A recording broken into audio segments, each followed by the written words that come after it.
दोस्त आज के इस क्लास में आप एक काफी इंपॉर्टेंट चीज सीखने वाले हैं, क्योंकि आप कभी भी दुकान पर जाते होंगे तो उसका कुछ एमआरपी रहता है और उस पर दुकानदार बोलते हैं कि आपको 10% का डिस्काउंट दिया जा रहा है, 12% का डिस्काउंट दिया जा रहा है, 25% का डिस्काउंट दिया जा रहा है, लेकिन आपको कैलकुलेशन नहीं करने आता है। तो आज के इस क्लास से आपको मुंह जबानी कैलकुलेशन करने आ जाएगा। चलिए बिना टाइम को वेस्ट किए सीखेंगे। जैसे मान लीजिए कि आप एक किताब खरीद रहे हैं और उसका एमआरपी जो है 500 है और उस पर 10% का डिस्काउंट है। क्या है? 10% का डिस्काउंट। तो आपको कैसे पता करना है कि कितना आपको डिस्काउंट मिल रहा है? तो कुछ मत आप कीजिएगा। जैसे देखिए, आपको ये 500 हो गया और इसका डिस्काउंट कितना निकालना है? 10%। प्रतिशत को हटाएंगे तो बाटा में 100, 2 जीरो से 2 जीरो कटेगा, मतलब 5 को 10 से गुना करेंगे, 50 रुपए का डिस्काउंट। तो सर आप बोलोगे सर वहां पर तो हम कलम कॉपी नहीं ना लेकर जाएंगे, कैसे वहां पर कैलकुलेशन करेंगे और ये हम 50 लाएंगे? ऐसे ये करने की जरूरत नहीं है। ये तो सब पुराना तरीका था, नया तरीका में आ जाओ। जैसे 500 है ना, 500 है कि नहीं, इसका 10% जब भी निकालना हो, तो जब 10% निकालना हो तो आप क्या कीजिएगा कि जैसे कोई भी डेसिमल या कोई भी संख्या है उसमें जब 10% निकालना है तो एक अंक के बाद पॉइंट लगा दीजिएगा, 10% निकल जाएगा। एक अंक के बाद पॉइंट लगा दीजिए। बताइए, जो पॉइंट से इधर है और पॉइंट से उधर अगर जीरो है तो जीरो तो खत्म। अब बताइए क्या बच गया पॉइंट से इधर? बता दीजिए, 50 बच गया। क्या आपको कैलकुलेशन करने की जरूरत है? नहीं। चलो एक और देखते हैं। जैसे मान लो कि एक किताब का दाम है 650 रुपया या कोई कपड़ा का दाम है 650 रुपया। इस पर आपको बोल दिया गया कि सर इस पर 10% का आपको डिस्काउंट दिया जा रहा है। एक अंक के बाद पॉइंट लगा दो, 65 रुपया का डिस्काउंट आपको मिलेगा। मतलब 650 रुपया उसका दाम है तो आपको 65 रुपया कम देना है। मतलब कितना देना है? तो इसमें से 65 रुपया कम कर दीजिएगा, आंसर आ जाएगा। क्या आप समझ गए? तो जब ये समझ गए तो आप सब चीज समझ जाएंगे। अब हम लोग मान लीजिए कि तो सीधा सीधा है, लेकिन अगर कहीं मान लीजिए कि 12% डिस्काउंट हो जाता है, 15% हो जाता है, तो फिर हम क्या करेंगे? उसके लिए मैं तो तरीका बताने वाला हूं।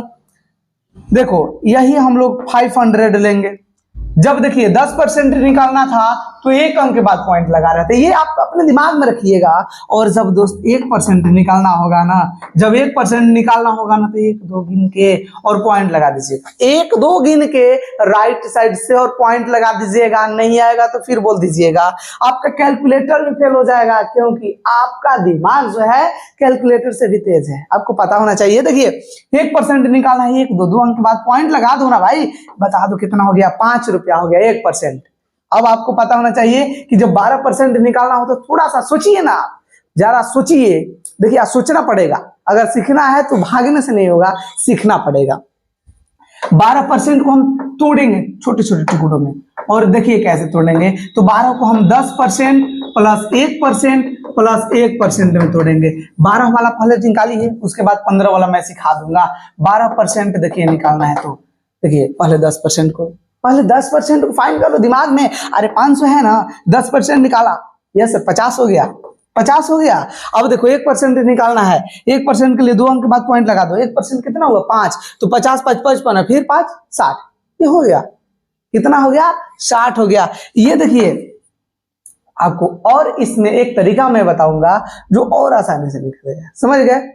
इसको डायरेक्ट मल्टीप्लाई कर दीजिएगा। जैसे 500 को 12 से मल्टीप्लाई करेंगे तो 12 5 60, कितना हो जाएगा? 12 5 60, 2 जीरो लगा देना और इसको 2 अंक के बाद पॉइंट लगा देना, ये 12% आ जाएगा। सब गजब मजा हो गया। ये कुछ नहीं समझ में आया सर, आप कैसे कैसे बता रहे हैं कि कुछ भी नहीं आ रहा है? तो मैं समझाना चाह रहा हूँ। देखो ये 500 हो गया ना, क्या हो गया? 500। अब 2 अंक और 1 अंक के बाद पॉइंट लगा देंगे यहाँ पर, तो ये जितना आया वो 10% हो गया। फिर यहाँ पर जब हम पॉइंट लगा देंगे तो ये 1% के लिए होगा। तो 10% 50, 5 55 और 5 60, तो 12% कितना हो गया? 60 हो गया।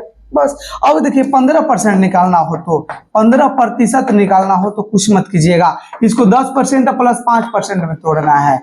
देखिए 10% इसका कितना होगा? 50, और 5% कितना होगा? 25। और 10% 50, तो 5% 25, तो ये 50 और 25 कितना हो जाएगा?